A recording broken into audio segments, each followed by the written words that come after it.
Sanibonani, molweni, ndiyanamkela kwezaseTV-ni ngesiXhosa. SikwaWalawala ongutata kaThenjiwe Mzobe, utata uMvelase ongutata kaKwazi, uzise uKwazi ukwenzela into yoba azoqiniswa ngutata uWalawala. Utata uWalawala ligqirha elikhulu elaziwayo endaweni. Umzise into yoba azoqiniswa ngoba yena uyehla esikhundleni sokuphatha ithempile lenkosi. Kuthe kusenjalo ke beva ngoweyeweye otsho phandle xa bephuma utata uWalawala uyojonga ufika abantu belali babambe intombi yakhe uThenjiwe. Bathi uyathakatha, bathi ke futhi uba akamvaleli phaa kwakhe bona bazambulala ngoba badikiwe zizinto azenzayo apha ebulalini. Ube engazama ke uchaza uThenjiwe, utatakhe khangathethe naye. Baye bamshiya apho kwabantu ehleli phaa phantsi eguqe ngamadolo, notatakhe uvele wamshiya eme eguqe apho ungena endlini. UKwazi ke unentombi egama linguThabisile. Bavele bexabana ke baxabana ngoThenjiwe. Uthi uThabisile uKwazi uthandana noThenjiwe. Uyaphika ke uKwazi uthi yena ebeye kuloThenjiwe ngoba utatakhe bemse kutata uWalawala kuba ezoba yinkosi yethempile. So ethi ke oyena mntu okhoyo empilweni yakhe nguThabisile kuphela, otherwise akazi nto ngoThenjiwe. UThenjiwe ke uzincamile ke wawungena endlini, ufike sele ebhizi semthutha utatakhe ngazo zonke iziduko zakowabo. Ethi bayamxokela abantu yena akenzanga nto. Utatakhe uthe ke hayi usihlazile and uligxoki. Uthe ke uMzobe yena ebethi utshintshile uThenjiwe and nesikhwama sakhe sobungoma bezomnika yena.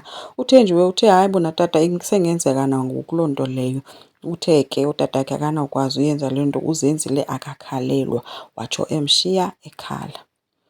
UZibuse ongubrother kaThenjiwe uzamile ke ucelela uxolo uThenjiwe kutatakhe ethi uzoya nasenduneni ayomcelela uxolo. Uthe kuMzobe no, khawuphume kule into ungayingeni. Kukhona noZodwa ke ongusista kaThenjiwe, akathethi uzithulele nje, kodwa ke uyise uye wathi ke kuye ucela amkhaphe ayokha iyeza lasendumbeni yakhe. UThenjiwe uthe hayi bo tata uyazi nje uba oyena mntu oqhele uhamba naye uyokha amayeza ndim. Uthe ke utatakhe ebemcacisele mos uba akasoze aphinde aqhubeke amqeqeshe ngamayeza yena. UThenjiwe uthe uyayazi nje uba nguye, uyayazi nje utatakhe uba nguye onobizo, uzenza ngcono ngaye. Utsho ke kuZodwa ethi ufuna ukumthathela nje isiphiwo sakhe asenze esakhe. Ethi uyazibona ezingqondo akuzo uZodwa. UZodwa ke yena ke uye wathi ekho kuyo yonke le nto ayithethayo and ethi yena asoze afane kwanaye, yena ohamba esebenzisa amayeza ajike futhi amithe. Uye wothuka ke uWalawala yile nto agqiba kuyiva, wacela uZibuse noZodwa uba baphume. Ushiyeke embuza ke uba uThenjiwe umithiswe ngubani na. Wathi ke uThenjiwe nguKwazi Mthembu. KwaMthembu uThenjiwe ufika uhamba notatakhe kuziswe isisu. UKwazi ke ubuziwe ngoba uyamazi noThenjiwe, wathi uyamazi kodwa umphike woma esithi akamithiswanga nguye kuyo yonke loo nto leyo. Ube engachaza uThenjiwe esithi uyaphosisa uKwazi yayazi ngoba oyena mntu ebejongene naye nguye yedwa kuphela. Kodwa ke uMvelase uye wayigwema ngento ethi kuzobonwa emntwaneni. Baye baphuma ke uMzobe noThenjiwe. uMzobe uhamba emngxolisa kapha endleleni embuza uba kutheni le nto eza kuphika uKwazi xa kanti umithiswe nguye. Ebekhala ke uThenjiwe esithi yena nguye yedwa umfana walala naye uKwazi. Nanko uKwazi evela ezokhwaza uThenjiwe ngokhwelo kowabo. Umxelele ke into yoba yena uzawutshata noThabisile, makohlukane naye. UThenjiwe ube ngazama uchaza into yoba oyena mntu obendiqala ulala naye nguwe nje, kutheni le nto uzoyiphika into yesisu. uKwazi uthe vele akho sisu apho, wamshiya apho. uThenjiwe uthe ke into azawuyenza uzovela asikhuphe nesisu. Wabe sithi uKwazi vele asikho kakade isisu, ulixoki gqithi wena. Wamshiya eme kuloo ndawo. uThenjiwe ushiyeke ecaphuka ke siya endumbeni kayise, apho afike khona weba isikhwama sikatata wakhe sobungoma. Nanko utata uWalawala efika engasiboni isikhwama sakhe endlini. Then uzofikela lelizwe elimbuzayo uba siphi na isikhwama, sebiwe ngubani. And bethi aba bantu bathetha naye bona bebemthemba ngaso. Ubengacela uxolo kuMzobe ethi akasazi uba sithathwe ngubani. Lithe ke ilizwe uzopanishwa kuba kaloku khange ayihoye ibhegi le.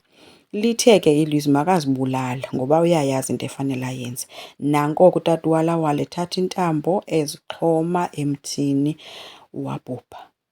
So kuvela ke ngoku ubrother wakhe nosista wakhe esithi kusista wakhe makubethwe lo mzimba ngoba kuzoba ngumkhokha lo, izawuba yinto eza kuqhubeka imane isenzeka into yoba kube khona abantu abazibulalayo. Bhuti wakhe ke uthi hayi akuzukwenziwa loo nto ngoba kaloku utata uWalawala bezityela imali kwathini. But ke ungcwatyiwe utata uMzobe kwazovela nento yoba ooThenjiwe bagxothiwe ke phaa ngokoomalume nomakazi wabo bemka bazomka ke. UThenjiwe ke uthe yena uzobathatha abantakwabo ahambe ohlala nabo bemke phaa. Ngoba futhi xa ethi uzodwa lo mntu othathe isikhwama sikatatakhe uzawuvela ngenye imini. Wathi ke uThenjiwe no, utata kaloku ngumntu obeneentshaba ezininzi, so asiyazi noba ngumntu oyawuvela na. So liphele ke bengabantu abazohamba bayozihlalela bonke. UThenjiwe isikhwama usithathile, uba usitheni akaziwa. Enkosi, ngicela siqhubeke, silike, subscribe, sikhomente. Bye.